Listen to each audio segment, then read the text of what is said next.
I bought every single Peloton fan available to find out which one is best. And really, there's no other way to do this, because if you look online, many of these fans look exactly the same, but when you actually get your hands on them, they definitely are not. In fact, even two of them, which were obviously made by the same manufacturer in the same box, turn out to be completely different. So I have 8 fans here, and I've rated each of them on a scale from 1 to 10, with 1 being the worst and 10 being the best, in 3 different factors. And those factors are wind speed, how loud they are, and how well they are designed in terms of their look and placement. So let's go and find out which Peloton fan is best. Hey, this is Colin with Connect the Watts, where we cover the latest connected fitness news, reviews, tips, and guides. So make sure to like and subscribe to the channel if you want all of the latest information. So to start things off, we're gonna look first at the Lastco 20-inch high velocity quick mount, which you can buy on Amazon for $67. Now, I know that this one is not technically a Peloton fan and that it is not an attachment, but the reason that I'm including this fan is because it's one of my favorite fans for garage gyms and small fitness facilities. And the reason that I like it is that it is extremely powerful, certainly stronger wind speed than any other fans on this list. And even though this fan is exceptionally strong, it's not nearly as loud as most other industrial fans that have a similar strength, but it's still pretty loud for at-home use if it's not in your garage. And in terms of design, the 20-inch Lastco takes up a lot of space.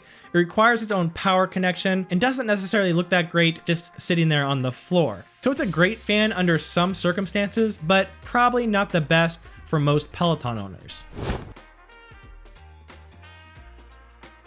Next up, we're gonna be looking at the Crostus and Double Fan Plus, both of which you can find for around $30 on Amazon. And the reason that I'm gonna talk about both is that they both are obviously made by the same manufacturer with the same fan, the same instructions, so you would think they would be very similar, but in fact, one was much better than the other.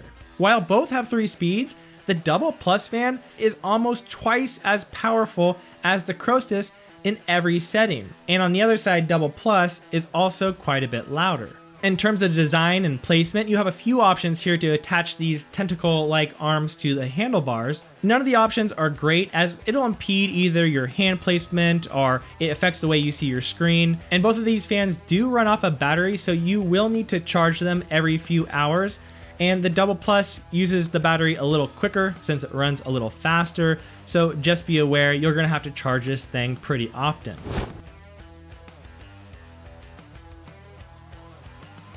Now, let's talk about another fan that is off of the bike, and that is the Lasko Tower fan, which costs around $70 on Amazon. Unlike the high velocity Lasko fan, this one doesn't blast a crazy amount of air, but it's still more powerful than those previous 2 fans. And while it is a lot more quiet than the other Lasko fan, it's not going to be as quiet as most of the fans on your bike.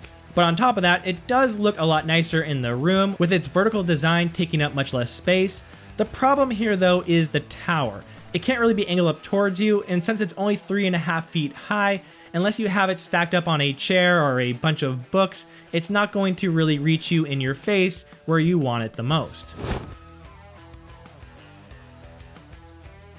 Next up, we have the Skygenius Clip fan, which you can get on Amazon for around $20 to $30. And this is meant to be clicked directly onto the screen. This is actually the strongest bike fan of all the ones I've mentioned so far, and the wind speed is on par with the Lasko Tower fan. But since it does pack a punch, the loudness is also about the same, except it may seem a little bit louder because it's a lot closer to your face. It's a rechargeable fan, so you will need to recharge this after several hours of use, but this one actually has a rechargeable battery, so if you have multiple batteries, you could have a few saved up just in case you left it uncharged and needed a backup. In terms of its design, it looks fine. I'm just not a huge fan of any fan that you have to clip directly onto your screen, or in the case of the Peloton Bike Plus, clip directly onto your speakers. Another clip-on fan, which is called the Selena, which you can find on Amazon for around $25, $30. This one obviously has a very long neck, which you can actually curl up. And in terms of power and sound, it's decently strong and decently loud. I would say very similar to the Skygenius fan. Its long neck though does allow you to play around with the placement here a bit more, which I still found best on the screen, although I still don't really like having a fan clipped directly on the screen. But I do think it looks a little nicer and a little sleeker than the Skygenius. Next up, we have this little guy, which is the ATP Sport Fan, which you can find on Amazon for around $30. And this one is just meant for the original Peloton bike. The Bike Plus version is not available yet, so I did the best I could to test this with my Bike Plus. So first off, it's got a decent amount of power for being this small. Again, it has about the same air power as the Selena and Skygenius, and it has about the same volume as those other two. But what I like most about the ATP Sport compared to those other ones is, for one, its placement is much more out of the way than any of the previous fans, and it's a better spot that is angled directly towards your face, which is nice. It gets bonus points as well for having the disco light option, and this one actually plugs in and uses the power from your Peloton bike, so there's no charging or anything, although I will say if it's not plugged into the Peloton bike, it's not going to work at all because there's no backup battery or charge or anything like that. And finally, we have my favorite Peloton fan, the Veloquip.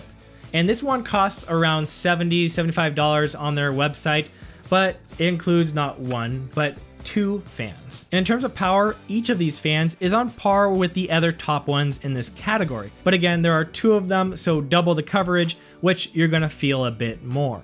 And in terms of sound coming from these fans, the Veloquip is actually the quietest fan on this list. And in terms of the design, I just really love this thing. For one, it sits completely under the handlebars, so it has no impedance on your workout, your hand placement. Even visually, it's a lot less noticeable, and it can be angled up or down to make sure you get the right spot, and it also allows you to lay it flat. Having the ability to lay flat is necessary for you to be able to rotate the screen on the Bike Plus. And this one also plugs into the Peloton bike so that you never have to charge it, but if for some reason you don't want to plug it into the back of your Peloton bike, you don't have to, and these things hold about 3 hours of charge when you're using the highest settings. And although it is obviously a bit more expensive than the other options, I think having a really nice fan to go alongside my really nice Peloton Bike Plus is totally worth it. And I reached out to Veloquip and they were generous enough to offer our viewers here at Connect the Watts a 5% discount if they use the code CTW when they check out. And you can check out their website by going to the description below where I have a link. And in addition to finding the best Peloton fan, I also went searching to find the best Peloton extended warranty. So if you want to learn how you can get an extended warranty on your Peloton bike that's cheaper, lasts longer, and has better policies than the one that comes from Peloton, make sure to watch the video here. Thanks so much for watching, and I'll see you in the next one.